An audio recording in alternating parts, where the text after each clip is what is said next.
బెదిరిపోయిన దెయ్యం. ఒక కట్టెలు కొట్టేవాడు ఉండేవాడు. వాడి భార్య పిచాచి లాంటిది.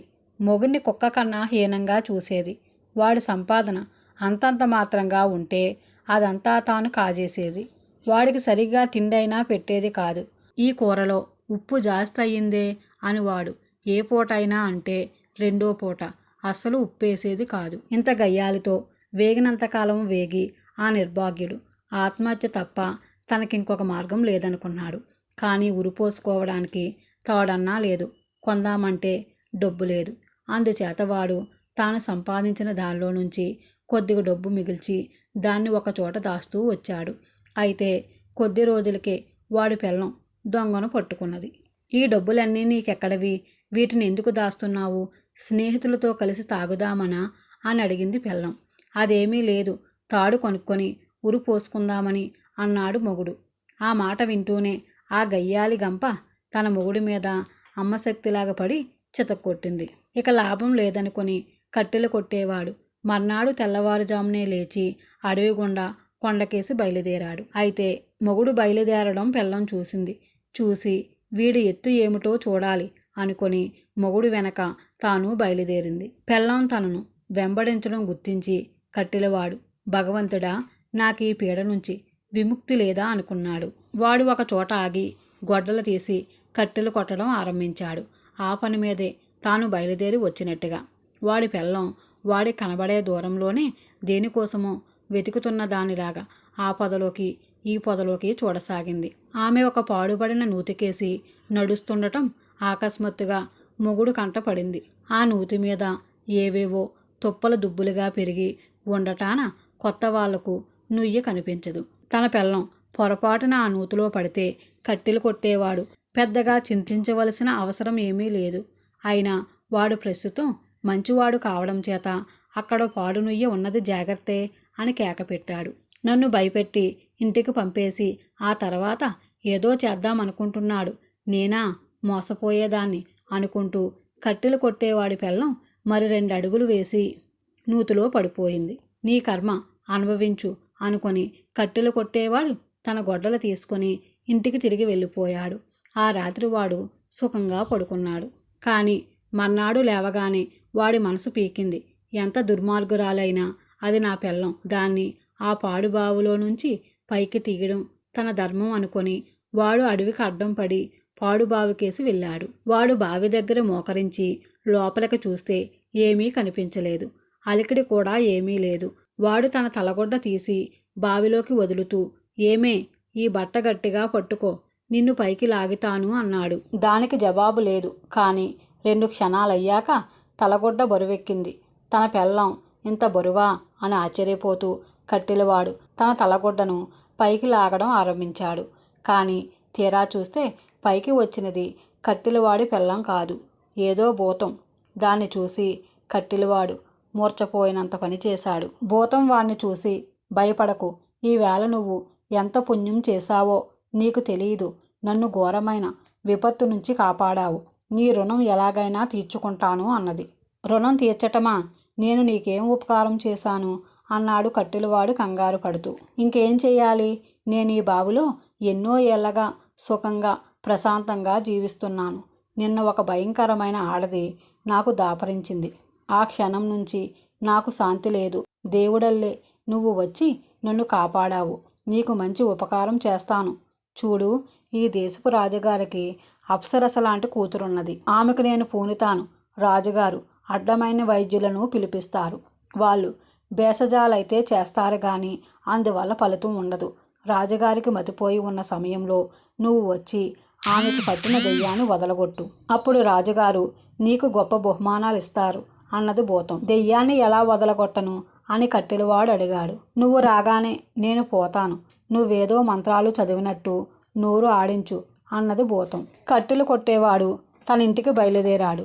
భూతం రాజుగారి ఇంటికేసి వెళ్ళిపోయింది. కట్టెలవాడి భార్య గురించి ఎవరికీ పట్టలేదు.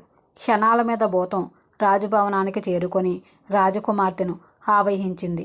రాజకుమార్తె తన తలను 2 చేతులతోనూ గట్టిగా పట్టుకొని పెద్దగా అరిచి విరుచుకు పడిపోయింది. దాసీలు ఆమెను శరణ్య మీదకి చేర్చారు. ఈ సంగతి రాజుకు తెలియగానే ఆయన ఆస్థాన వైద్యులను పిలిపించి వారి చేత చికిత్స చేయించాడు.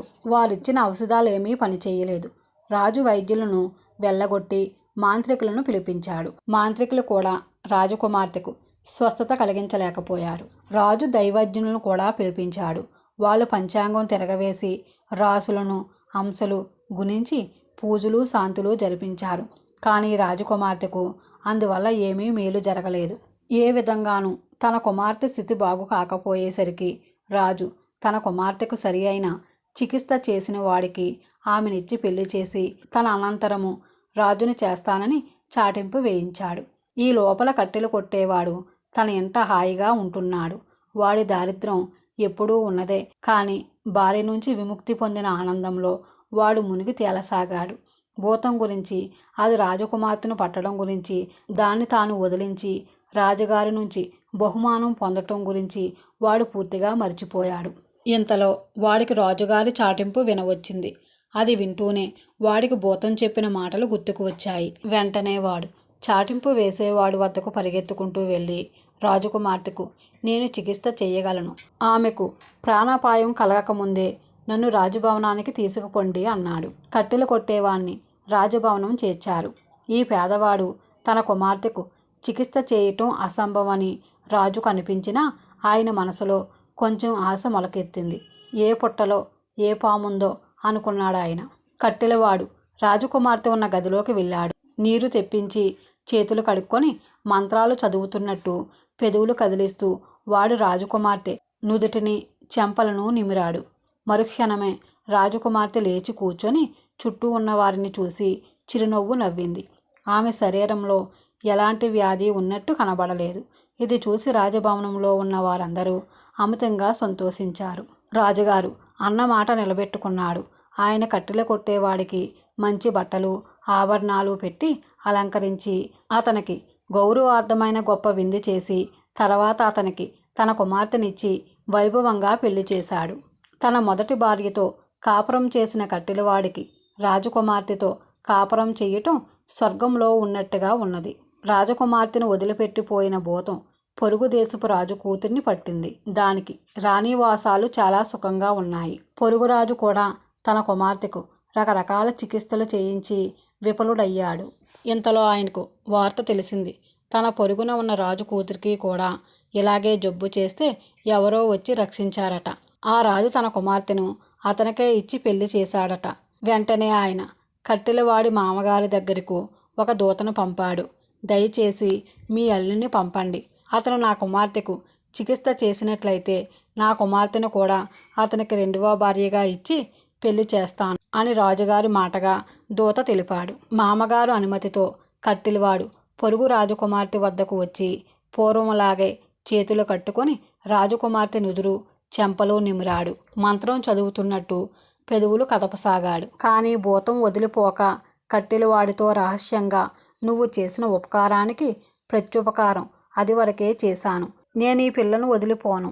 పిచ్చి వేషాలు వేశావంటే నీ పిల్లాన్ని మళ్ళీ పట్టి నీ రోగం కుదుర్చుతాను అని బెదిరించింది. కట్టెలవాడు భూతంతో నాకు ఈ పిల్లంతో పని లేదు, కావలిస్తే నా భార్యను కూడా తీసుకో. నేను వచ్చింది నా మొదటి భార్య నుంచి తప్పించుకోవడానికి. ఆ రాక్షసి ఎలాగో బావి నుంచి తప్పించుకొని నన్ను వెతుక్కుంటూ రాజభవనానికి వచ్చింది.